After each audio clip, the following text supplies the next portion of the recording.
à Libreville. Je voudrais vous en remercier très sincèrement et vous exprimer notre détermination à ratisser large pour le Parti démocratique gabonais à Maye Bikolo lors des prochaines élections législatives afin de permettre la poursuite de l'ambitieux programme de l'émergence du distingué camarade président du PDG, président de la République, chef de l'État, son Excellence Ali Bongo Ondimba.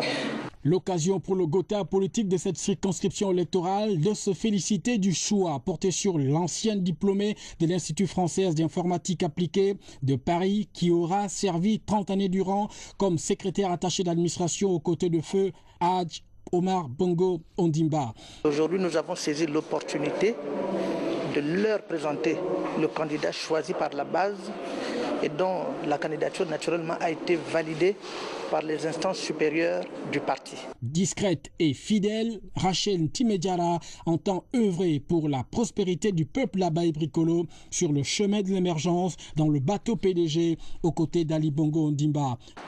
En cette occasion solennelle et militante, je tiens d'abord à remercier tous les membres des structures de base du parti d'être venus participer à cette primaire inédite, car ils ont démontré par leur nombre leur volonté de voir se poursuivre l'ambitieux programme de la mise en œuvre de la politique de l'émergence pour un avenir de confiance. Plus qu'un simple soutien, elle a l'onction de l'ensemble des forces vives du siège. Nous restons toujours dans le Parti démocratique gabonais pour parler cette fois de Gisèle Laure Eyant Toutoum qui reste bel et bien au service de cette formation politique. Elle coupait court donc des rumeurs assez persistantes sur le fait de sa non-investiture aux prochaines élections législatives. Je ne vous en dis pas plus, regardez ce reportage. À la faveur d'un point de presse que le député sortant du département de Lokano à Mindik, Gisèle Laure Eyant Toutoum, a informé les ressortissants de sa circonscription politique résidant à Libreville de sa non-investiture par le Parti démocratique gabonais. Elle a réaffirmé ses convictions et ses engagements à demeurer militante du parti. Je ne peux pas m'être engagée au Parti démocratique gabonais au moment où plus personne n'osait encore parler du PDG chez moi à Mindik, reconnu comme étant bastion de l'opposition radicale dans les années 1990. Et après autant de travail et de sacrifices personnels, après autant de dur labeur, tourner le dos au moment de la récolte de mon propre travail. Parce que je considère que tout élu du Parti démocratique gabonais dans le département de Lokano aujourd'hui porte les fruits de mon travail. Avec un parcours élogieux et un militantisme de plus de 20 ans au sein du PDG, Gisèle Laure Eyant Toutoum a énuméré les raisons qui fondent son ancrage et son attachement au parti. Parce que je suis de nature fidèle à mes engagements et donc par conséquent fidèle à mon parti. J'ai le souci de donner une majorité au camarade président du parti, président de la République, son Excellence Ali Bongo Ondimba, afin de lui permettre de mettre en pratique et avec aisance son projet de société qui vise à hisser le Gabon au rang des pays émergents. Contrairement aux rumeurs, la candidate sortante du département de Lokano ne sera pas indépendante. Elle reste toujours fidèle au parti. Voilà, nous revenons en image sur les obsèques de Pierre Mamboundou, leader de l'Union du peuple gabonais. Vous le savez que ces obsèques ont débuté aujourd'hui même avec un office religieux à la cathédrale Sainte-Marie, un office qui a donc été supervisé par Monseigneur Banzilvé. Jean-Raoul Mbadinga et Francis Ifunda étaient les témoins de notre rédaction. Après 22 années de lutte politique avec combat pour les intérêts supérieurs de la nation, la consolidation de la démocratie, le renforcement de l'unité, le développement de la nation, Pierre Mamboundou termine la rédaction de son histoire qu'il lègue ici aux générations futures. Le leader de l'Union du peuple gabonais entame le chemin sans retour vers l'au-delà. Dans un monde médusé, surpris par cette disparition brutale, Dieu donne, Dieu reprend. Ce matin, sur le chemin de Sainte-Marie, l'entame est faite ici dans la douleur. Pierre Mamboundou est là, au pied de la croix, rassemblant les hommes de tout camp comme une mission qui se poursuit, reconnue par l'Église gabonaise. Vous connaissez ce qu'il a fait sur notre nation. C'est un combattant. Mais attention, un combattant pour le bien, pour la vérité, et non pour le mal, ni pour la destruction. Il faut bien faire la nuance. Parce qu'on peut aussi combattre pour détruire et sans construire. L'homme est aussi capable de cela. Mais celui qui est devant nous, en face de nous, quel type de combattant était-il? Celui qui détruit ou celui qui construit? Bien, c'est celui qui construit, qui, avec les autres, s'assoit et aide à l'avancée des choses. C'est positif, chers frères et sœurs.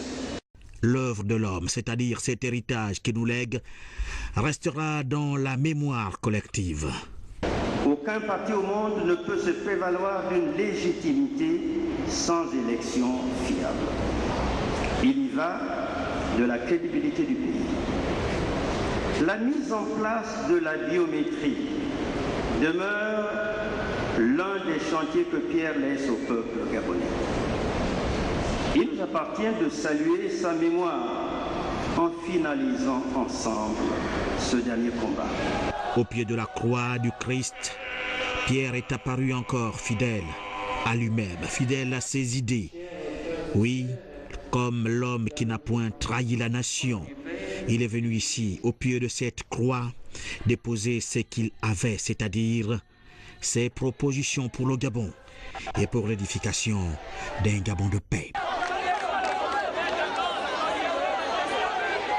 Et puis au sortir de la cathédrale Sainte-Marie de Libreville, une marche a donc conduit le leader de l'UPG à son siège avec un passage donc au Carrefour Rio. Nous retrouvons Jean-Raoul Mbadinga sur les images de Francis Ifunda. C'est un hommage de taille que le peuple gabonais a rendu au leader de l'Union du peuple gabonais, Pierre Mamboundou, décédé le 15 octobre dernier. De Sainte-Marie, au siège du parti, les militants ont su, dans la discipline, le respect de la mémoire de l'homme, rester dans une logique qu'il a su inculquer aux Gabonais, aux militants et sympathisants de son parti, celle de passer l'intérêt supérieur de la nation avant toute chose. Hommage grand, dirigé par l'homme, Pierre Mamboundou, pour démontrer la dimension qui était la sienne et qui rappelle que seuls les grands disparaissent avec honneur. Un peuple qui, à des points clés, a su entonner l'hymne national, faire flotter le drapeau. De Sainte-Marie à Awenje, le peuple a conduit Pierre Mamboundou à Rio, le mythique carrefour où il a puisé sa légitimité du peuple gabonais. Pierre Mamboundou a su rassembler le leader de l'Union du peuple gabonais est une nouvelle fois apparu comme un artisan de paix, grand échassier de la politique gabonaise. Il s'en va avec cette phrase qui nous lègue. J'ai fait ce que j'ai pu.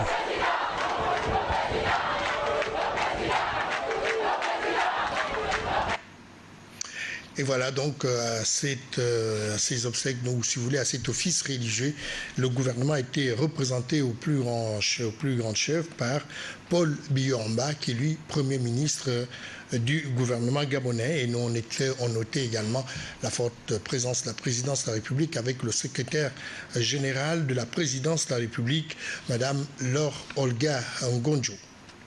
Je vous le disais également au sommaire de cette édition d'information, on parlait du séjour du chef de l'État Ali Bongo Ondimba en Europe. Et je vous le disais également, le chef de l'État se trouve à Londres depuis ce matin où il a pris part à la réunion de haut niveau. On va voir ce que nous a réservé Lazo Aborneur, Barthel Boisse, presse présidentielle. La troisième étape du périple européen du chef de l'État Ali Bongo Ondimba s'est effectuée en marge de son séjour parisien. Le président de la République a rencontré le prince Charles d'Angleterre, avec qui il a pris part à une réunion de haut niveau organisée à Londres sur les changements climatiques. Une innovation, l'apport des privés et de la société civile dans la recherche des financements adéquats. Là encore, le leadership du Gabon dans le domaine de l'environnement s'est exprimé. Oui, cette réunion de haut niveau était intéressante parce qu'elle amenait aussi bien des leaders dans le domaine politique, aussi dans le monde des affaires. Nous avons toujours dit qu'il faut que l'environnement aussi attire les hommes d'affaires et qu'on puisse rendre tout cela profitable. Les financements sont importants et les financements venant simplement des gouvernements ne sont pas suffisants. Il faut donc que les hommes d'affaires investissent. Et donc ça, c'est l'avantage d'avoir un partenaire comme le Prince de Galles et son équipe qui ont bien compris la chose et qui ont permis aujourd'hui de pouvoir mettre autour de la table aussi bien des leaders politiques que des leaders de la société civile et aussi des hommes d'affaires. Et donc ça nous a donné l'occasion de partager ce que nous faisons au Gabon. Le prince Charles a ensuite reçu à déjeuner le président Ali Bongo Ondimba. Le chef de l'État a regagné Paris en fin d'après-midi. Voilà, je vous rappelle que ces éléments viennent donc de nous parvenir depuis Londres. On va parler à présent du transport, le transport avec la Sogatra qui a bénéficié d'un don de 15 bus. Donc